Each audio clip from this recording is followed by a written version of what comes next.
welcome to the Rhythm of Podcast. I am your host, Dr. Terry Daniels, and I have as our guest today, so excited to have Kathy Love. She is the CEO of Family Practice Associates out of Lexington, Kentucky. And she has been such a delight for me to talk to before, but now we all get to hear her. So, Kathy, it's so great to have you on the podcast. And just to get us started, why don't you just tell us a little bit about Kathy and your organization and who you are? Absolutely. Terry, thanks so much for having me today. I'm really honored to be on and joining you. I have been in Central Kentucky now for, gosh, almost 25 years. Wow. I'm originally from Virginia, Uh-oh. um, came here for work and just stayed. I love the state of Kentucky and love getting involved around the state. And it's certainly been a great opportunity for me to enhance my healthcare career. Okay. I have done everything from reopen a small hospital that closed to I built a hospital.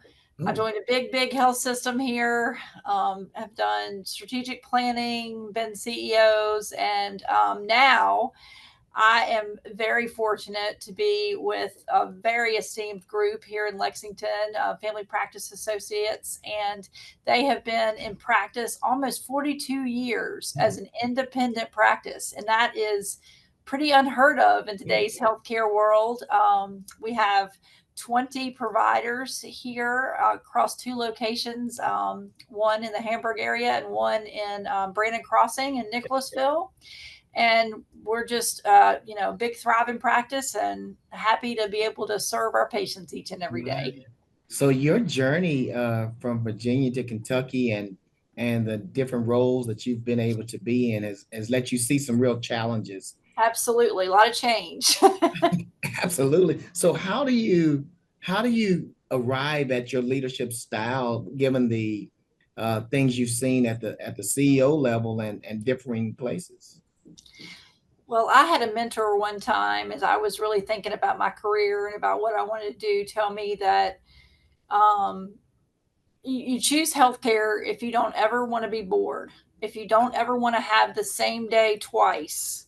Healthcare is a heck of a great career because not only healthcare as a general nature is unpredictable. People Yes. have emergencies, people just but it's a great combination of service where you can be successful, have a great leadership career, but you have to be willing to adapt to change. Yeah. And that was an understatement because, certainly in my career, we've seen, a huge amount of regulatory changes, reimbursement changes, COVID, the onset and, integration of electronic health records, you know, uh, every administration federally changes something in our world. So, you just, I've not been bored one day. Yeah. But I've but never been bored.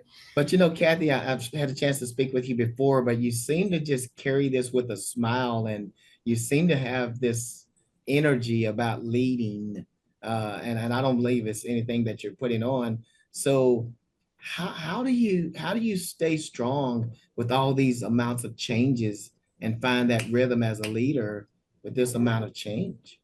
I think, in my industry, it, I'm just grateful that I've had the chance to lead organizations that truly help people and change their lives.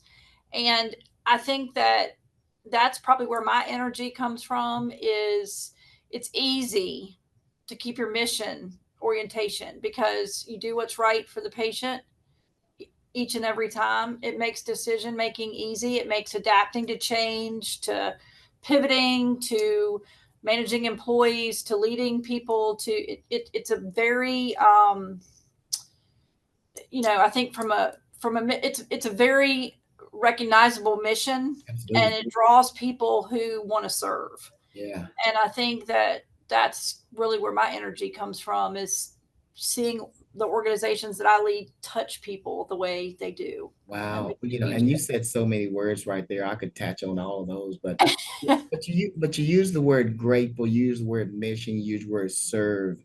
And I think all of those are the perfect words. As you said, there's not the same day, Mm-mm. but there's always a need, and to be grateful to serve, to be in a mission is very impressive way to lead, and so leading that way can always get you up in the morning, get you energized Absolutely. because of that. And so as you think about the audience listening, how would you phrase um, some of the misconceptions of being a leader? You've been a CEO at the highest level, and our CEO.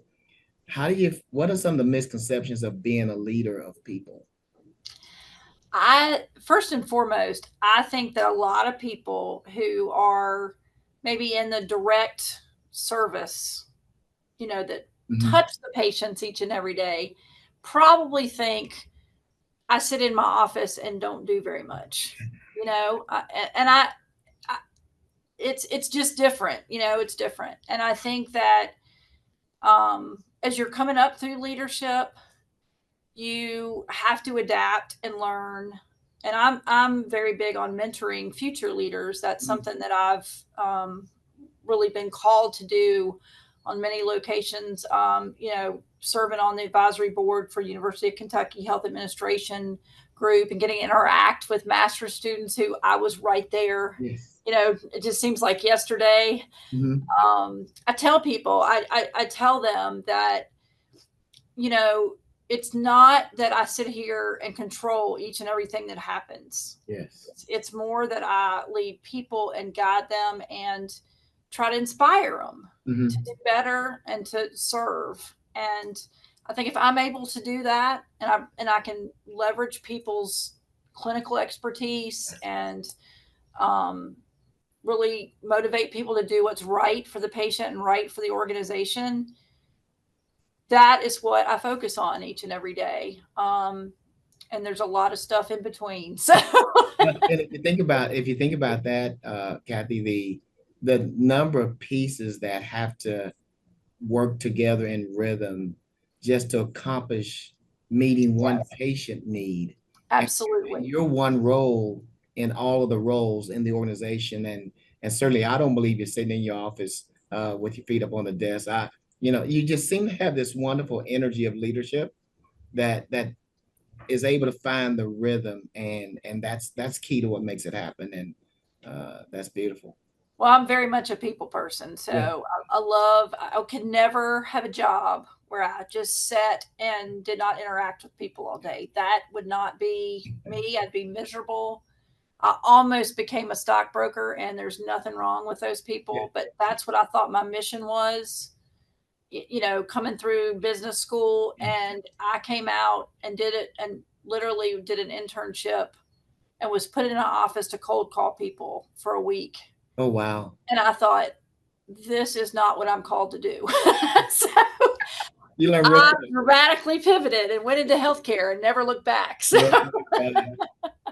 So think about that though. I mean, you had to find that space that was most natural to you. mhm, Now, being in the role of CEO, mhm, you have a lot of responsibilities, multiple locations, business, been in business for more than 40 years. And now you got to get all these pieces, but there's a Kathy Love life that exists as well. mhm. And so, how do you find that balance for you as you talk about weekends and what we do to recharge? How do you find that balance between work with all your responsibilities and family and the like? How do you find the balance? Absolutely. Well, my husband and I are very blessed. We have two girls, one who's getting ready to go to college Uh-oh. and one who is entering her junior year in high school. Uh-oh. And those girls have seen me in the seat their whole lives. Wow. I remember when I was the CEO at a hospital in central Kentucky and we built a new hospital. And I will never forget, I made my husband bring them on the day we did the ribbon cutting, and the governor was there, and the governor talked to my girls, and they had no clue. But they will talk about things over the years that they have been to or observed or, um, you know, I've tried to involve. I guess mother of two girls in a leadership position. I very much try to involve my kids and talk to them about my journeys and my good days and my not so good days, and we talk about that a lot. And I'm very blessed that my girls are also very motivated and are doing a lot of Where things. they And got well, I mean, know, I've also drilled into my kids that to whom much is given, much is expected. I think everybody has a role in the community and finding your place, and they're both following that plan pretty well. So, but that. anyway, how's my balance? My balance, I will tell you, I'm very hooked on mahjong. If you know what mahjong is. So I have a group of friends who play mahjong, and we do mahjong, and that's taken over my life almost. Um, and I have certain funny TV shows that I watch with my family and my kids, and then we travel. And so great friends, great family, and I really, really try to turn it off to the extent I can when I get home. It might not be early when I get home, but I do turn it off when I get home. Well, I think the other thing is what you said in the last question. You have a heart and a passion for uh, helping grow other leaders and mentoring, and sounds like you're doing very similarly with your daughters and family and friends. And you don't silo things. It seems like you No, at don't all. silo. Everything has to be in rhythm Yes. because it doesn't work if it's not in rhythm. And so you don't seem like you silo work to home to play to pleasure. You seem to integrate it all rhythmically. I kind of am who I am. Yeah. So my my husband, when we first met, my husband was a police chief, and Okay. you'll laugh about this. We both were in positions, leadership positions, and we'd go home, and then nobody would want to make a decision about dinner because we made decisions all day Oh long. wow. So we were like, I don't want to make another decision, and so we would sit there and stare at each other and not be able to figure out what we're having for dinner. I mean, that is a real story. Yeah. Um, and it is. I think it's all you talking about the rhythm. Yeah. It is very much just it becomes a fabric of who you are, Yes. and then that leads into its authentic leadership because Mhm. you're not trying to be something you're not, Absolutely. but you know where your weaknesses are, so Mhm. you're always trying to improve those, Mhm. right, and lead to your strengths. And I probably I try not to treat my children as employees, and certainly not my husband, but sometimes sometimes they say that bleeds over a little bit too Just, much in my just a household. little, just a little, just a little. At least on the logistical planning that we have to do to get everybody where they're supposed to be at any Yeah, given day. yeah. I think sometimes it bleeds up. Sometimes my wife will say, you know what, because I'm both a pastor and a coach, and Absolutely. say it's Busy. not a coaching moment, it's not a pastor moment, It's a husband moment. it's a husband moment. So, let me ask you this about family practice associates. Where do you see your growth going from here? Because again, you have multiple locations. How do you take it higher? What do you do next? Well, we are heading into a big strategic retreat to have those very discussions. Our practice is just really successful, and I really give the credit to the physician partners and leaders in our practice because they've been very forward thinking for a long time to kind of stay ahead of the challenges that are coming. And Mhm. so we're at another pivot point. And we're going to talk about that. We're going to talk about what does the future of this practice look like, Wow. because the physicians who are coming out of training want different things Mhm. now than the physicians who came out in their generation, And so, how do we evolve and have, as we grow, and we'll continue to grow, and add more providers. Certainly, we'll have providers retire and providers come, and just evolving the structure of the practice in order to be attractive Yeah. to people coming out, and to find the people that match our mission, I Mhm. think is, you know, really what we're talking about. But we're also talking about, I think you have to be independent, you have to be big enough and relevant enough Yes. to, you know, strive and thrive Yes. basically Absolutely. in this environment, especially with, you know, insurances and commercial. You have to be able to negotiate and have enough credibility and standing, and you do that in healthcare through how well your patients do. Yeah. Candidly, I mean, it's your quality scores, your efficiency, how, you know, efficiently you treat Mhm. patients, how happy they are in your practice, how well they do, how you're managing all their chronic conditions, all those things. We do those things very, very, very well. So we Yeah. have a great foundation to build and continue to be here independent That's for a very long time. and what's awesome is and your upcoming retreat is going to be great because I love what you said about the fact that I've got those physicians and practitioners who's been in the space for quite a while. Mhm. Got this upcoming group that they may want different things, but just to be able to have the conversation. Yes. And I think that is the beauty. That sounds so intriguing. Just to be able to have the conversation uh, and not stay in a sandbox like I can't move. If I want to stay Right. relevant, Right. we got to have this conversation because there's a future that's going to attach to our past, and so that. Absolutely. And I mean, I work for, I mean, my title is CEO, but I directly report to 9 physicians Ooh, ooh, that were the partners and owners of this practice. yes, And they're at all different stages of their careers. You know, they have all have different situations, yes, ages of their kids, all the things. And so, you know, it's really guiding that ship and putting the right information in front of them so that we can collectively make the right that is decisions. perfect. That sounds intriguing, and It'll yeah, be fun. it'll If you're be. free, you should come. Kathy, if you want me to come, I'll come. I will come. I'd love to hear it.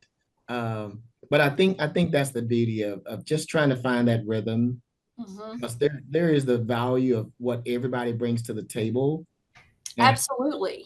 put it all together. Uh, and so again, that sounds intriguing.